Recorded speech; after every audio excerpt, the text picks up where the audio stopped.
मी आहे राधिका आणि राधिकास किचनमध्ये मी स्पेशल अशी एक रेसिपी घेऊन आले आहे गावरान पद्धतीची बकऱ्याचे पाय।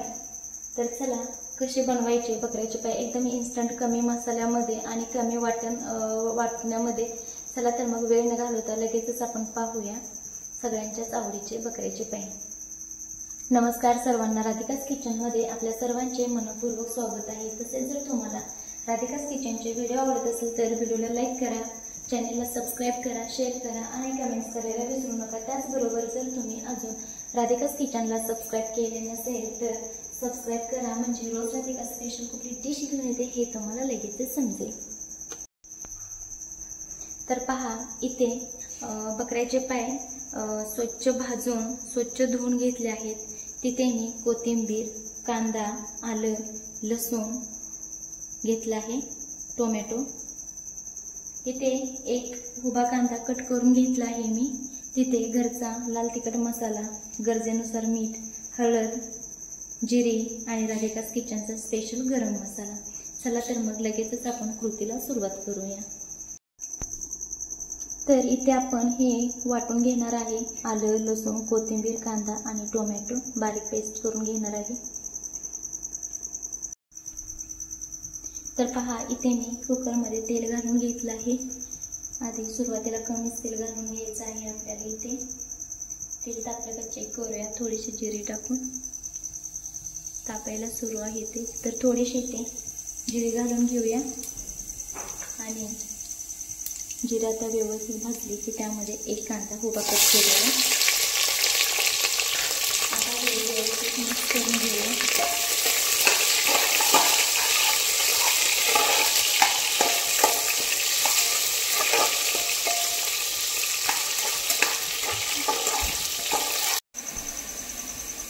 तर पहा, याच्यामध्ये आता थोडंसं मीठ घालून घ्यायचं आहे, थोडंच घालायचं आणि ह्याच्यामध्ये हळद थोडी आणि इथे ह्याचा फ्लेवर थोडा चेंज होण्यासाठी थोडासा गरम मसाला।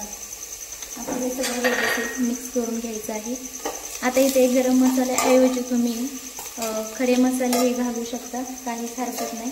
आता याच्यामध्ये जे आपण पाय साफ करून घेतले आहेत ते घालून घ्यायचे।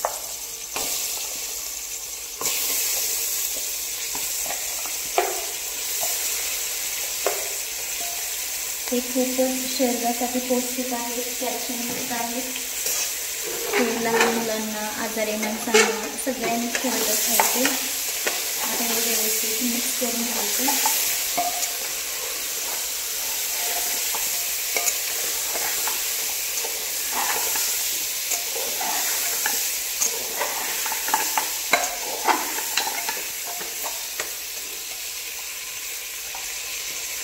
तिथे गॅसची फ्लेम मिडियम आहे।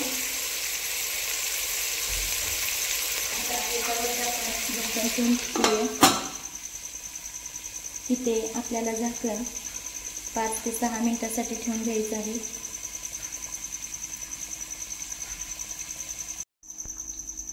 तर आता पहा, इथे 4 ते 5 मिनिटं झाले आहेत आणि आता 4 ते 5 मिनिटांनंतर हे पुन्हा एकदा मिक्स करून घ्यायचं आहे। आता पहा, ह्याच्यामध्ये गरम पाणी ओतून घ्यायचं आहे। इथे गरम पाण्याचाच वापर करायचा आहे, थंड पाण्याचा वापर करायचा नाही। इथे तुम्हाला जेवढी तुम्ही करी बनवणार आहे त्याच्या हिशोबाने पाणी घाला। इथे मी करीचं प्रमाण कमी ठेवणार आहे म्हणून इथे मी पाण्याचं प्रमाण कमी करणार आहे। तर पहा, इथे मी एवढं पाणी घालून घेतलं आहे आणि आता हिला वरून झाकण लावून घ्यायचं आणि इथे आपल्याला 6 ते 7 शिट्ट्या करून घ्यायच्या आहेत। आता इथे गॅसची फ्लेम सुरुवातीला मी हाय करणार आहे आणि पहिली शिट्टी हाय फ्लेमवरती काढून घ्यायची आहे आणि बाकीच्या शिट्ट्या आपल्याला लो टू मिडियम फ्लेमवरती करून घ्यायच्या आहेत। तर पहा, इथे 6 ते 7 शिट्ट्या आपण करून घेतल्या आहेत आणि आता कुकर पाहूया। तर पहा, खूप छान असं शिजलं आहे। आता आपण इथे फोडणीची तयारी करू।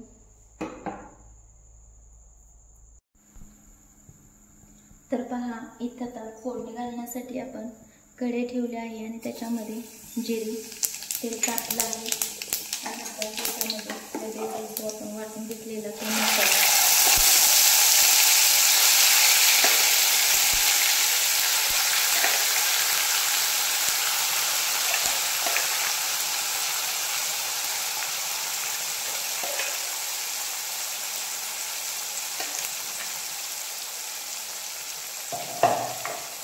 आता हे सगळं आपल्याला व्यवस्थित मिक्स करून घ्यायचं आहे.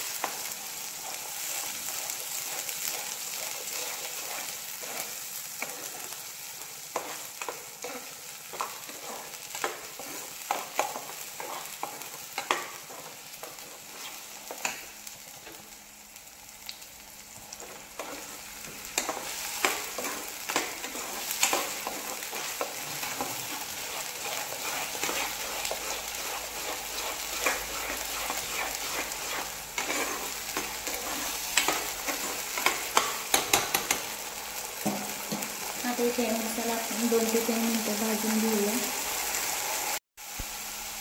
तर आता पहा, इथे मसाला आपला खूप छान भाजला आहे. त्याच्यामध्ये हळद, थोडं चवीनुसार मीठ, पहिला आपण थोडं टाकलं होतं आणि आता थोडंसं मसाला, तिखट मसाला. आता हे सगळं आपल्याला व्यवस्थित मिक्स करून घ्यायचं आहे.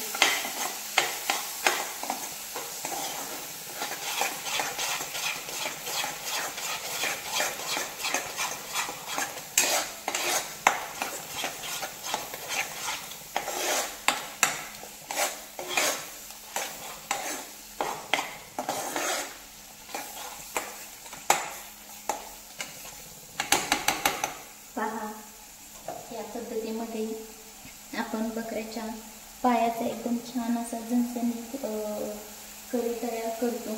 याच्यामध्ये आपण खोबऱ्याचा वापर नाही केलेला. आपण फक्त टोमॅटो, आलं, लसूण, कोथिंबीर आणि कांदा ह्याचंच वाटण केलं आहे. फक्त पहिल्यांदा असं आहे की आपण आपल्या रेसिपीमध्ये खोबऱ्याचा वापर नाही केला, पण खरंच ही रेसिपी एकदा ह्या पद्धतीने ही ट्राय करून पहा. तुम्ही ह्या रेसिपीमध्ये कधीच खोबरं घालणार नाही.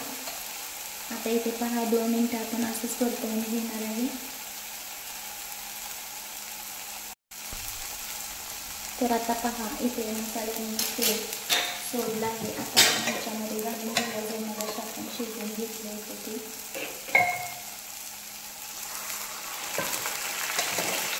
आता याच्यामध्ये आणखीन थोडेसे पाणी आहे शिल्लक, ते पण आपण ओतून घ्यायचं आहे. एक्स्ट्राचं पाणी नाही घालून घ्यायचं आहे.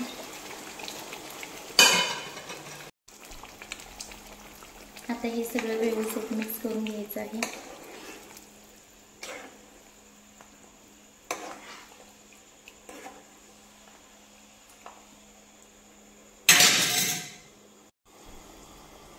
आता इथे गॅसची फ्लेम मी लो केली आहे आणि आता आपल्याला इथे 2 ते 3 मिनिटासाठी लो फ्लेमवरती शिजवून घ्यायचं आहे. फक्त 2 ते 3 मिनिटं.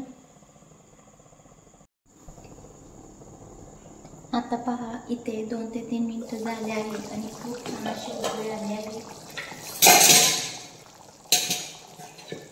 आता हे एकदा मिक्स करून घेऊया आपण.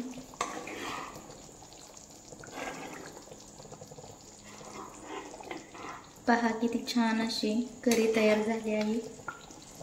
आता ह्याच्यामध्ये राधिकास किचनचा गरम मसाला, आता हे सगळं व्यवस्थित मिक्स करायचं आहे. पहा, मसाला टाकल्यानंतर ना एकदम जे आपली तवंग येतो तो एकदम डार्क होतो. पहा, आता हा मसाला टाकल्यानंतर ना आणखीन इथे आपल्याला 2 ते 3 मिनिटांसाठी गरम करून घ्यायचं आहे. शिजवून घ्यायचं आहे 2 ते 3 मिनिटं. इथे गॅसची फ्लेम लोच आहे.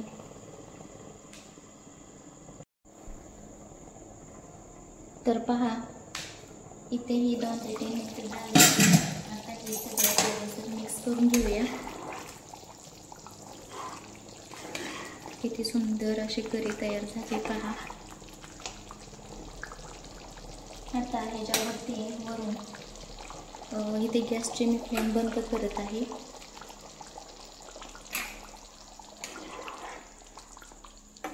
पहा रेडी झाली आहे आपली बकऱ्याच्या पायाची करी।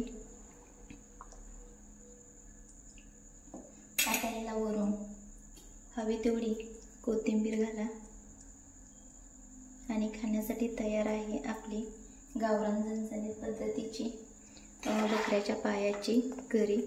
जर तुम्हाला राधिकास किचनचे व्हिडिओ आवडत असेल तर व्हिडिओला लाईक करा, चॅनेलला शेअर करा, सबस्क्राईब करा आणि कमेंट्स करायला विसरू नका। त्याचबरोबर जर तुम्ही अजून सबस्क्राईब केले नसेल तर सबस्क्राईब करा, म्हणजे रोज राधिका स्पेशल अशी कुठली डिश घेऊन येते हे तुम्हाला लगेचच समजेल। त्याचबरोबर मी माझे अनुभवही शेअर करत असते आणि सोप्या एकदम मेथडमध्ये समजावून सांगण्याचाही प्रयत्न करत असते। पहा किती छान अशी करी झाली आहे।